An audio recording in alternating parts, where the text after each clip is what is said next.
अभ्यास क्लासेस के 9th NCERT series में आप तमाम लोगों का मैं स्वागत करता हूं। आज हम लोग कौन से रिलेटेड कुछ और महत्वपूर्ण जानकारी जो बच गई थी उनको हम लोग देखेंगे, और एक रेखिक युग्म अभिग्रहित जो होता है, एक रूल जो होता है, उनको भी हम लोग देखने का प्रयास करेंगे। तो चलिए हम लोग शुरू करते हैं। तो यहाँ देखिए हमने लिखा है कोनों का रेखिक युग्म।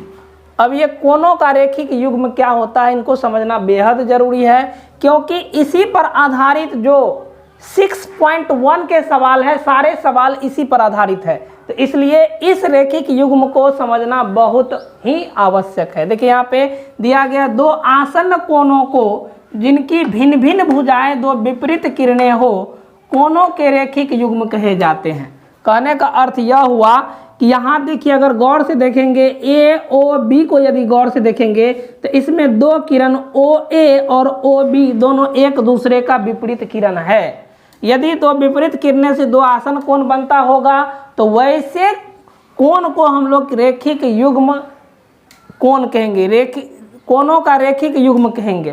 तो अब देखिए इसमें कोनों का रेखिक युग्म कौन कौन होता है। तो देखिए पहला कोण यह हो जाएगा और दूसरा कोण यह हो जाएगा। तो इसको बोलेंगे कैसे? तो इस कोण को बोलने के लिए हमको बोलना होगा कोण AOC। अब देखिए AOC, या इसी को हम लोग COA भी बोल सकते हैं, दोनों बराबर है, ठीक है। और यहाँ देखेंगे, यहाँ पर जो दिया गया है, और रेखिक युग्म का जो रेखिक युग्म जो होगा यहाँ पे लिख भी देते हैं, रेखिक कोनों का रेखिक युग्म, कोनों का रेखिक युग्म। तो यहाँ पे कौन कौन कोण होगा? तो कोण AOC और दूसरा क्या हो जाएगा? कोण BOC, कोण BOC। तो इस तरह से कोनों का रेखिक युग्म हम लोग समझ लिए। अब जो इस पर अभिग्रहित दिया गया है उसको समझने का प्रयास करते हैं। तो पहले इसको इरेज कर लेते हैं, आप लोग इनको लिख लें, और अगला जो अभिग्रहित है उनको हम लोग समझने का प्रयास करते हैं आगे। देखिए हमने लिखा है NCERT अभिग्रहित 6.1। 6.1 कहने का मतलब होता है कि यह जो है एक रूल हो गया। तो रूल जो होता है वो हमें याद रखना होता है। यदि रूल याद होगा तो इससे रिलेटेड जितने भी सवाल होंगे उन सारे सवालों को हम लोग सॉल्व कर पाएंगे। तो यह अभिग्रहित क्या कहता है? तो यहाँ पे हम लोग लिखते हैं कि यह क्या कहता है, यदि एक किरण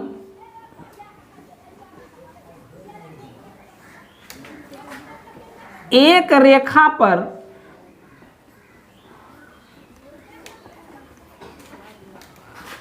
स्थित हो तो दोनों आसन्न कोणों का योग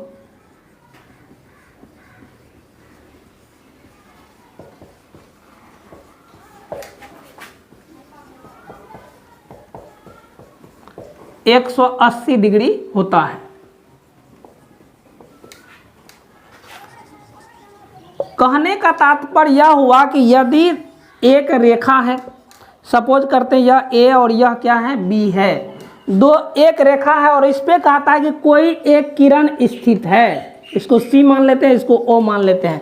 तब कहता है कि इस कोनों का योग और इस कोनों का योग यदि होगा तो इन दोनों का योग 180 डिग्री। देखिए यहाँ पे NCERT अभिग्रहित 6.2 लिखा है। तो 6.2 क्या कहता है, इनको हम लोग समझ लेते हैं।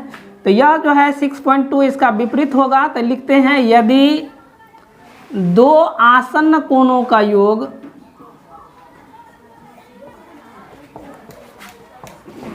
कोनों का योग 180 डिग्री हो तो उभयनिष्ठ भुजा को छोड़कर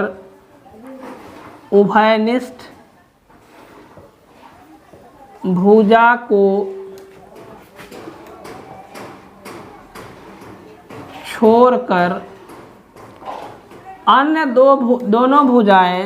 दोनों भुजाएं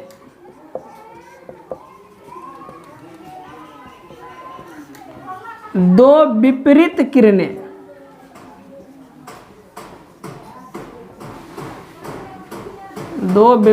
किरणें अर्थात एक रेखा होगा। कहने का अर्थ हुआ इसका कि यदि दो आसन्न कोणों का योग 180 डिग्री हो तो उभयनिष्ठ भुजा को छोड़कर कहता है कि अन्य दोनों भुजाएं दो विपरीत किरणें अर्थात एक रेखा होगा। तो इसको हम लोग समझते हैं कि यह क्या कह रहा है। देखिए यदि कहता है कि यहाँ ए और यहाँ बी है और एक यहाँ पे यह सी है और यहाँ पे ओ है, कहता है यदि इस कोण का योग और इस कोण का योग यदि 180 डिग्री होगा तो यह जो उभयनिष्ठ भुजा है इसको छोड़ करके यह दोनों किरण, सॉरी यहाँ पे देखिए, यहाँ पे हम लिखा उभयनिष्ठ भुजा को छोड़कर अन्य दोनों भुजाएं जो दो विपरीत किरणें होगी, तो अन्य दो भुजाएं यह और यह जो है यह दोनों क्या होगा, एक विपरीत किरण होगा, विपरीत किरण होगा। और इसी को हम लोग क्या कह सकते हैं, एक रेखा कर सकते हैं, अर्थात एक रेखा होगा। अर्थात यह दोनों जो है अगर इस दोनों को जोड़ दिया जाए तो इसको हम लोग रेखा भी कह सकते हैं। तो यहाँ पे कह रहा है कि यदि कोण AOB प्लस कोण BOC बराबर 180 डिग्री होता है, तब कहता है कि यह OA और OA और OB दोनों विपरीत किरणें होंगे, दोनों विपरीत किरणें होगी,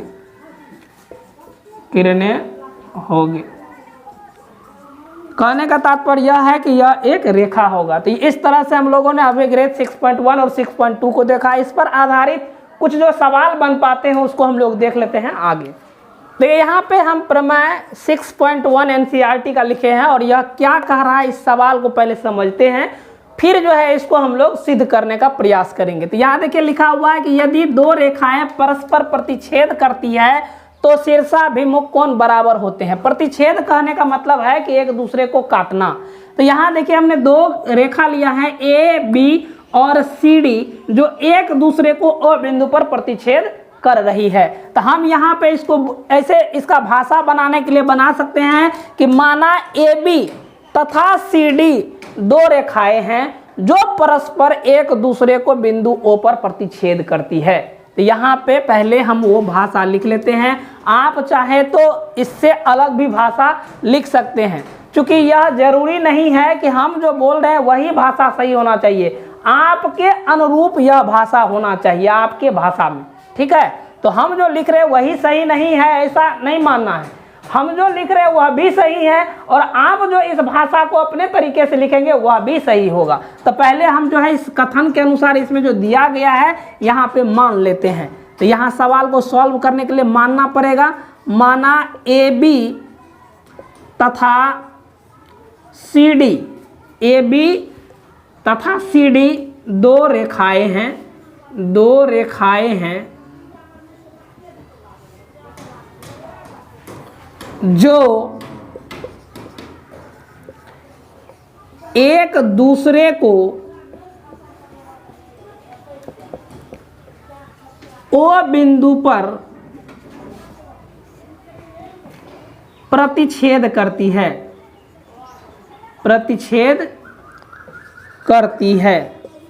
प्रतिच्छेद करने का मतलब हो गया काटना, एक दूसरे को O बिंदु पर काट रही है। तब कहता है हमको इसमें कह रहा है कि सिद्ध करे शीर्षाभिमुख कोण बराबर होते हैं। आप लोग जानते होंगे इससे पहले शीर्षाभिमुख कोण पढ़े हम लोग के शीर्षाभिमुख कोण क्या होते हैं। शीर्षाभिमुख कोण के युग्म को हम लोग बराबर किए थे कि यदि AB और CD हमने दिखाया था और O बिंदु पर प्रतिच्छेद कर रहा था तो कोण यह और कोण यह क्या हो रहा था, शीर्षाभिमुख कोण के युग्म होते थे। और कोण यह और कोण यह जो है यह भी शीर्षाभिमुख कोण के युग्म होते थे। तो हमें क्या सिद्ध करना है, यहाँ पे हम लिखते हैं कि हमें क्या सिद्ध करना है, हमें सिद्ध करना है, जो सिद्ध करना है उनको यहाँ पर लिखना पड़ेगा। तो इस कोण को पहले लिखते हैं। तो इस कोण को लिखने के लिए कोण AOC या इसको आप 1 2 3 4 इस तरह से आप कोण भी मान सकते हैं। तो हम कोण AOC को हम 1 2 ऐसे भी 1 2 3 4 भी ऐसे भी मान सकते हैं, ठीक है। लेकिन पहले कोण पे सिद्ध करके दिखाते हैं, इसके बाद 1, 2 पे भी सिद्ध करके दिखाएंगे। तो पहले कोण पे देख लेते हैं, इसके बाद इसको हम लोग दूसरे तरीका से भी सिद्ध करेंगे। तो सबसे पहले हम इस कोण को लिखेंगे, तो कोण AOC हमें क्या सिद्ध करना है, कोण AOC बराबर होता है कोण BOD, कोण BOD, इसी को सिद्ध करना है। पहला यह युग्म हुआ, दूसरा यह दोनों युग्म है, 2 कोण इधर भी है युग्म। तो और भी क्या सिद्ध करना है, नंबर 1 यहाँ देते हैं, दूसरा देते ये कोण AOD, कोण AOD बराबर होते हैं कोण BOC, कोण BOC, इसको हमको सिद्ध करना है। तो यहाँ पे यह बात लिख दिए हैं। इसके बाद क्या लिखना होगा, अब मान के चले कि हमको इसको प्रूव्ड करना है, तो इसके लिए प्रमाण देना पड़ेगा, ठीक है। और प्रमाण क्या होंगे, तो उसके लिए प्रूफ जो होगा उन चीज़ों को लिखेंगे। तो पहले इतना आप लोग नोट आउट कर लीजिए और इसके बाद हम लोग उनको भी देखते हैं आगे। तो पहले इसको इरेज कर लेते हैं। देखिए यहाँ पे हमने लिखा है प्रमाण। प्रमाण का मतलब होता है कि इसको सिद्ध करने के लिए जो प्रमाण हमको पेश करना पड़ता है। तो हमको यह और यह कोण सिद्ध करना है कि बराबर होता है, और यह कोण जो होते हैं बराबर होते हैं। तो इनको सिद्ध करने के लिए हमको प्रमाण देना होगा। तो प्रमाण क्या है वो देख लेते हैं। तो सबसे पहले अगर गौर से देखेंगे तो देखिए यहाँ पे CD पर एक, मतलब इसको नीचे भूल जाना, यहाँ पे देखेंगे इसको, यह जो किरण है वह CD पर स्थित है। तो हम यहाँ पे लिखते हैं किरण OA रेखा CD पर स्थित है, रेखा CD पर स्थित है। तो आसन कोण, चूंकि देखिए यहाँ पे अगर हम इसको नीचे भूल जाए तो यहाँ देखिए यह एक रेखा है और इसमें 2 आसन कोण, यह कोण AOC और कोण AOD, ये 2 आसन कोण बन रहा है। इन दोनों कोणों का योग 180 डिग्री होता है। तो हम लोग यहाँ पे लिख ले, इसीलिए कोण AOD प्लस कोण AOC बराबर कितना, 180 डिग्री। यह किस से, तो रैखिक युग्म अभिगृहित से, रैखिक युग्म अभिगृहित से। रैखिक युग्म अभिगृहित क्या होता है वह 6.1 में देख चुके हैं। अभिगृहित 6.1 जो है उसी को रैखिक युग्म अभिगृहित कहते हैं। तो कोण AOD, यह कोण और यह कोण दोनों का योग 180 डिग्री होगा, क्योंकि यह एक रेखा पर एक किरण स्थित है। अब देखिए ध्यान से देखेंगे तो AB पर, अब इसको इस रेखा को भूल जाना है, इसको, इस फिगर को गौर से देखिए और इस फिगर को यदि गौर से देखिएगा तो यहाँ देखिए यह रेखा पर OC एक किरण स्थित है। तो यहाँ पे लिखते हैं उसी प्रकार किरण OC, देखिए ध्यान से, यहाँ पे OC रेखा AB पर स्थित है, लिखते हैं रेखा AB पर स्थित है। इसीलिए अब गौर से देखेंगे, यदि नीचे में यहाँ पे इधर देखिए, यह जो है इधर नीचे नहीं देखना है, ऊपर देखना है। तो रेखा AB पर OC हमने लिया, तो यह कोण और यह कोण दोनों का योग 180 डिग्री होगा। तो इसीलिए कोण, ध्यान से देखेंगे यह कोण क्या है, तो कोण AOC, तो इसको लिखते हैं कोण AOC प्लस कोण, इस कोण को लिखना है तो क्या लिखेंगे, कोण BOC, या इसी को COB भी लिख सकते थे। हम पहले B आता है पहले अल्फाबेट में, तो पहले हम B ले लेते हैं, तो BOC, यह लिखते हैं कोण BOC बराबर कितना, 180 डिग्री। तो यहाँ जो 180 डिग्री आया था इसको हम समीकरण 1 मान ले और इसको समीकरण 2 मान ले।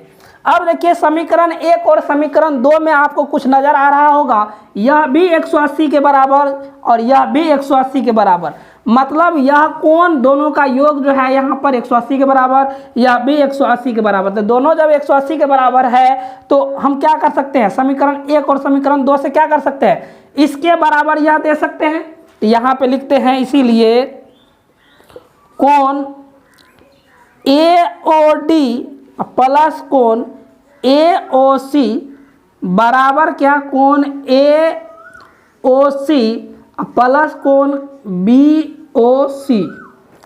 अब यदि यहाँ पर गौर से देखेंगे तो उसमें यह और यह दोनों कोण जो है वह क्या है, कॉमन है। मतलब अगर यह प्लस है और इधर बराबर के उस तरफ जाएगा तो यह माइनस हो जाएगा और यह जो है कट जाएगा, बच जाएगा अंततः हमको इतना।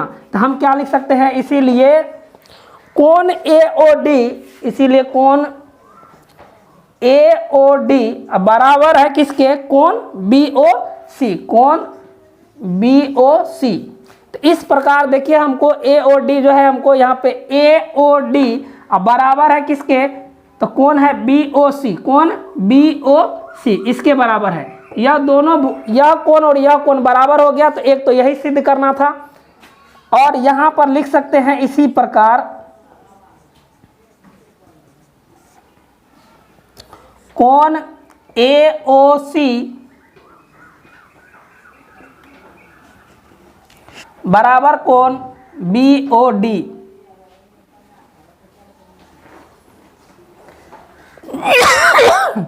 प्रूव्ड। तो इस प्रकार हम लोगों ने प्रमेय 6.1 को सॉल्व कर लिया। देखिए हमने दूसरे तरीके को भी यहाँ पे बताने का प्रयास किया है और इसको हमने मान लिया कि यह कोण 1 है, यह 2 है, यह 3 है और यह 4 है। इसको गौर से देखेंगे तो यह जो है तीनों को, चारों कोण को हमने क्या किया, अलग अलग नंबर से इसको डिनोट कर दिया, मान लिया। आप इसको PQRS भी मान सकते हैं, आपके दिल में जो चाहे वो मान सकते हैं। हमने 1 2 3 4 माना है, तो इनको भी हम इस तरीके से भी सॉल्व कर सकते। तो इसको कैसे सॉल्व करेंगे, तो यहाँ पे जो सवाल दिया गया है कि दो रेखाएं परस्पर प्रतिच्छेद करती है तो शीर्षाभिमुख कोण बराबर होते हैं। तो हमको सिद्ध करना है कोण 1 बराबर 3, कोण 2 बराबर 4। तो इसके भाषा को आप जिस तरह से चाहे लिख सकते हैं। भाषा को बनाने का यही एक तरीका है जो इस सवाल में दिया गया है, उसी सवाल के आधार पर इनके भाषा को लिखना है। क्या लिखना है, तो देखिए यहाँ पे हम यह लिख सकते हैं कि माना AB तथा CD दो रेखाएं हैं जो एक दूसरे को बिंदु O पर प्रतिच्छेद करती है। तब लिखेंगे हमें सिद्ध करना है कोण 1 बराबर कोण 2। यहाँ पे लिख लेते हैं पहले कि हमें सिद्ध क्या क्या करना है। हमें सिद्ध करना है, भाषा आप लोग लिख लीजिएगा, हमें सिद्ध करना है, क्या सिद्ध करना है, तो कोण, यहाँ देखिए कोण 1 बराबर कितना, कोण 3, यह कोण बराबर यह कोण। उसी प्रकार कोण 2 बराबर कोण 4। यही हमको प्रूव्ड करना है, यही हमको सिद्ध करना है। तो हम यहाँ पे प्रमाण लिख सकते हैं। प्रमाण में क्या लिखेंगे, प्रमाण में लिखेंगे तो यहाँ देखिए गौर से देखेंगे OA रेखा CD पर स्थित है, तो यहाँ पे लिखेंगे किरण OA रेखा CD पर स्थित है। अब देखिए अगर देखेंगे कि यह जो रेखा है इसको हम थोड़ा सा गाढ़ा कर देते हैं। यह जो किरण है इस रेखा पर स्थित है, तो इस रेखा पर जब यह स्थित होगा तो कोण 1 प्लस कोण 2 बराबर कितना हो जाएगा, 180 डिग्री हो जाएगा रैखिक युग्म अभिगृहीत से। तो यहाँ पे लिखते हैं कोण 1 प्लस कितना, कोण 2 बराबर 180 डिग्री। क्यों, इस रैखिक युग्म अभिगृहीत, यहाँ पे लिख सकते हैं रैखिक युग्म अभिगृहीत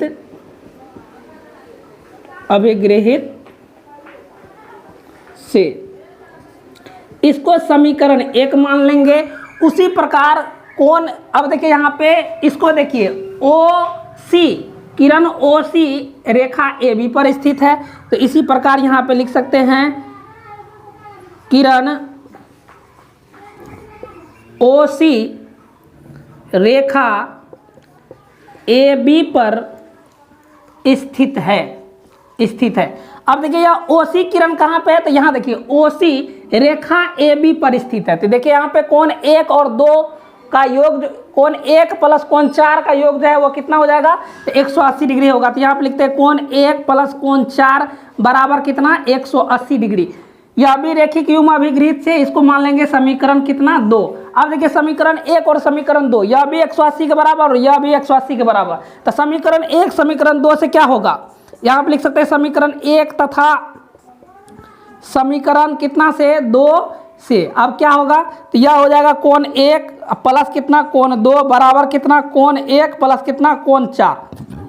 चूंकि यह भी 180 के बराबर है तो हम इस 180 के जगह पे क्या दे सकते हैं, 1 प्लस कोण 4, तो कोण 1 प्लस कोण 4 दे दिया। अब देखिए कोण 1 और कोण 1 दोनों में प्लस है, अगर इसको उस तरफ भेजते हैं बराबर के उस तरफ तो यह प्लस में है, यह उधर जाएगा तो माइनस हो जाएगा और यह दोनों कट जाएगा। या यहाँ पे आप यह भी लिख सकते हैं कि दोनों तरफ कोण 1 को घटाने पर, यह भी बात लिख सकते हैं। तो इसीलिए हो जाएगा कितना, कोण 2 बराबर कितना हो जाएगा कोण 4।